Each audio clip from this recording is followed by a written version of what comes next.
तमोमुखं ब्रह्म। ओम यजुर्वेद अध्याय 1 मंत्र 9।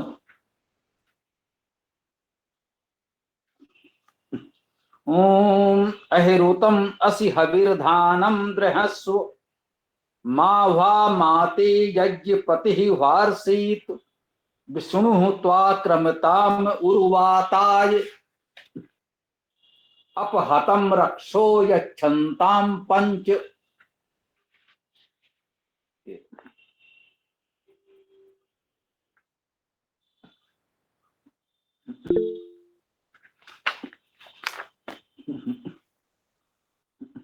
ओम इसमें भी हिंसा न करने की बात तो कही गई है प्रमुखता से। ओम अकुटिल हो उनको दृढ़ करना जो हवि को धारण करते हैं।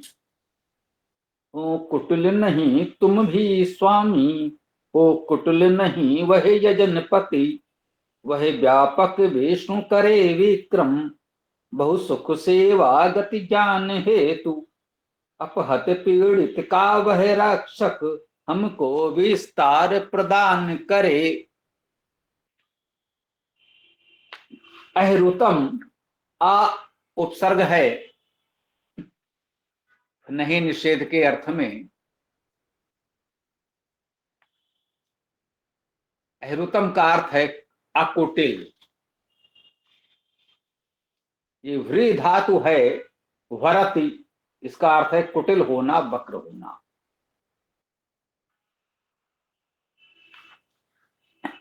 तो अहिरुतम असि, अहिरुत हो, इसका अर्थ यही हुआ अहिरुत हो, आ नहीं निषेध, और कृत का अर्थ हुआ कुटिल, अकुटिल हो।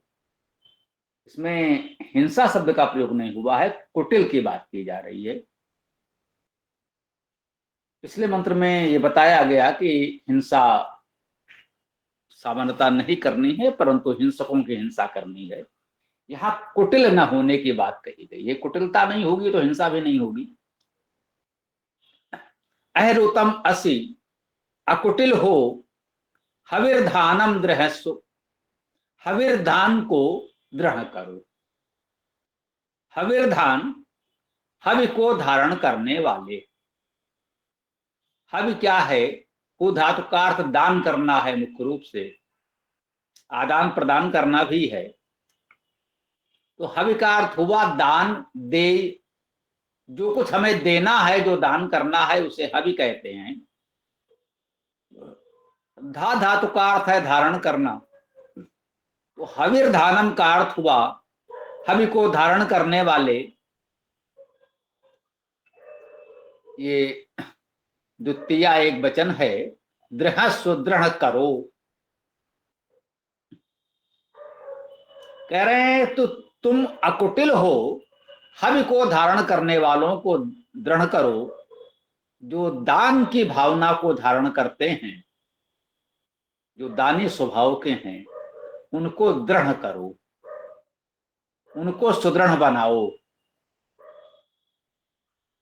माँ भा, माँ नहीं, उभा ये वही है, वाह ये विसर्ग है, ये भी रा के स्थान पर होता है।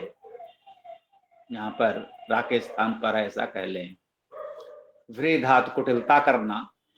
माँ भा नहीं कुटिलता करो, कह रहे कुटिलता नहीं करो। माँ ते, माँ नहीं, ते तुम्हारा, यज्ञपति ही, यजन का अधिपति, जो यजन करने वाला अधिपति है, यजन का पालक रक्षक है, वार्षित कुटिलता करे। संबोधन किया गया इस मंत्र में सर्वप्रथम अहिरुतम असि, तुम अकुटिल हो। तो परमेश्वर से कहा जा रहा है तुम अकुटिल हो। कह सकते हैं हमसे आपसे कहा जा रहा है लौकिक अर्थ में कि अकुटिल बनो। परमेश्वर तो अकुटिल है, वहां तो कहा गया हरुतम असि, तुम अकुटिल हो। आध्यात्मिक अर्थ में परमेश्वर को संबोधित किया कि हे परमेश्वर, तुम अकुटिल हो और हरि को धारण करने वालों को दृढ़ करो। माँ भा कुटिलता मत करो। लौकिक अर्थ भी साथ में चलेगा, आध्यात्मिक अर्थ भी चलेगा।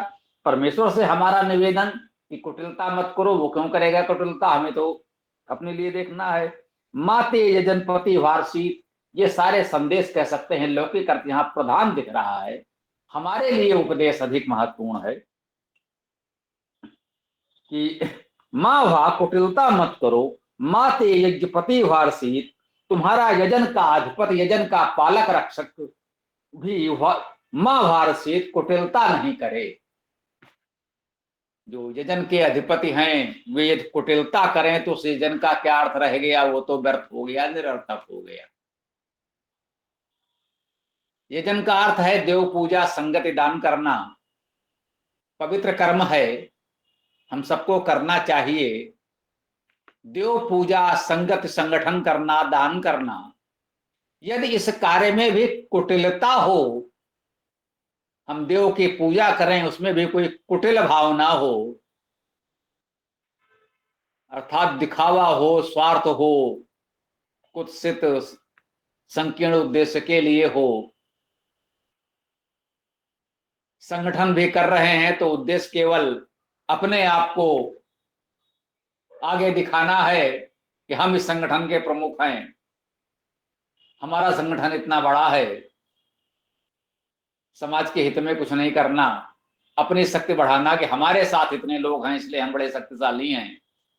दान भी कर रहे हैं तो केवल दिखावे के लिए कि लोगों को लगे कि नहीं हम भी दानी हैं। तो देव पूजा, संगति, दान जैसे पवित्र कर्म में भी यदि कुटिलता हो तो उसका कोई अर्थ नहीं रह जाता। तो कहते हैं माँ भा कुटिलता मत करो, माँ ते यज्ञ पति कुहारसीत, तुम्हारा यजन का अधिपति, यजन का पालक है, वह भी कुटिलता नहीं करे। विष्णु त्वा क्रमताम, त्वा तुमको या तुम्हारे लिए, विष्णु व्यापक, विष्णु व्याप्तो धातु है, व्यापक। विष्णु अर्थात व्यापक, परमेश्वर का एक गुणवाची नाम विष्णु है, क्योंकि वह सर्वव्यापी है इसलिए विष्णु भी कहते हैं।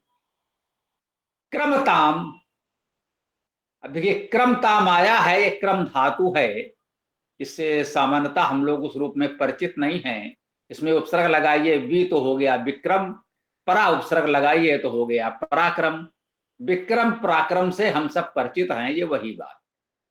क्रम का अर्थ है चलना, आगे बढ़ना, निर्भयता से बढ़ना, इसी को तो विक्रम पराक्रम कहते हैं। किसी अच्छे और बड़े उद्देश्य के लिए हम निर्भयता से साहस पूर्वक आगे बढ़ें, यही विक्रम है, यही पराक्रम है। तो यहां सीधे कहा गया है क्रमताम, विष्णु त्वाक क्रमताम, विष्णु सर्वव्यापक परमेश्वर तुम्हारे लिए पराक्रम करे या तुमको पराक्रमी बनाए, तुमसे पराक्रम कराए। उर्वाताए, उर का अर्थ है बहुत, वात, वाताय का अर्थ हुआ सुख सेवा प्रवाह के लिए। वा धातु और वात धातु दोनों इसमें होंगे और दोनों के अर्थ भी वही होंगे, सामान्यता बहुत अंतर नहीं है। वात, वातयत, वातयते धातु का अर्थ भी गति होना, सुख होना, सिंचन करना है। वा धातु का अर्थ भी कुछ ऐसा ही है, गत्यर्थक है सामान्यता। तो वात सीधे सीधे है तो वात धातु ही मानी गई, वा धातु की आवश्यकता यहां नहीं समझी गई है।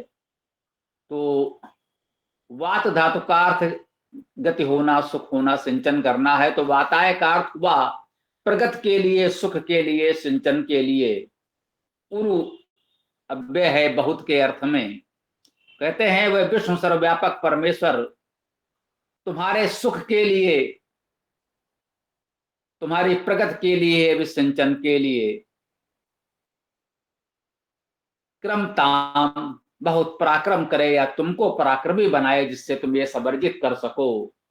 अपहतम, अप उपसर्ग है, दूर के अर्थ में आता है, निम्न के अर्थ में आता है।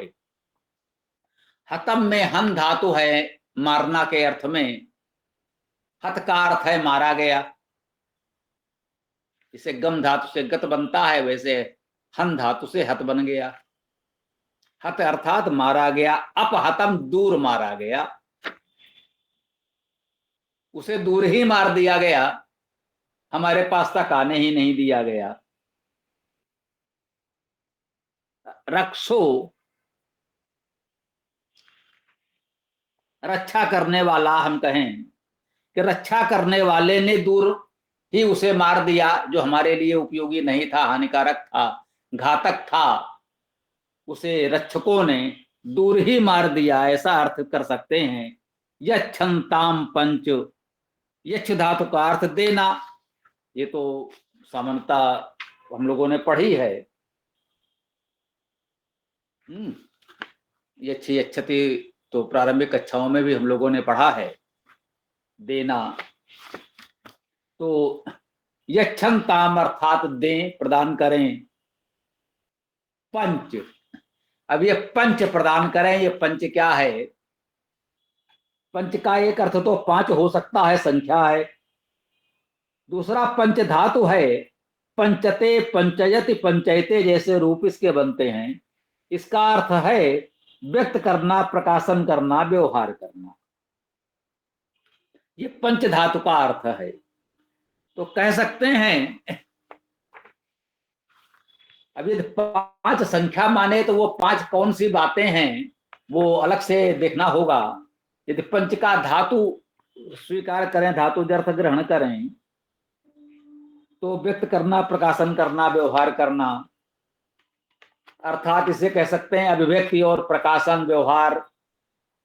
ये क्षमताम प्रदान करें, कह लें प्रकाश प्रदान करें। सीधा सरल अर्थ लेना चाहें तो पंच के अर्थ में प्रकाशन भी है, व्यवहार भी है, अभिव्यक्ति भी है। कह सकते हैं अभिव्यक्ति प्रदान करे, उत्तम व्यवहार प्रदान करे, प्रकाशन प्रकाश प्रदान करे। रक्षो, रक्षा करने वाले हम कहें तो ये रक्षा करने वाले दुष्टों को तो दूर मार दें और हमको ये पंच प्रदान करें, प्रकाश प्रदान करें, सद्व्यवहार प्रदान करें। तो इस प्रकार से आज ये यजुर्वेद के प्रथम सूक्त में 9वां मंत्र भी पूर्ण होता है। कल 10वें मंत्र के साथ इस सूक्त का समापन होगा। यजुर्वेद का प्रथम सूक्त जो हम लोगों ने वेदाष्टक में प्रमुखता से कहा, तो ये 10 मंत्र हम लोग प्रयास करेंगे कि अच्छी तरह से समझ लें। बहुत उपयोगी मंत्र रहे हैं ये, हम लोगों ने उसके अर्थ का चिंतन करते समय देखा समझा है। आज अभी हमारे पास पर्याप्त समय है, तो इस मंत्र पर या कुछ और विशेष बात हम लोग चर्चा करना चाहें, कुछ विचार प्रश्न जो भी हो, तो आप सब लोग रख सकते हैं। ओम ओम खम ब्रह्म।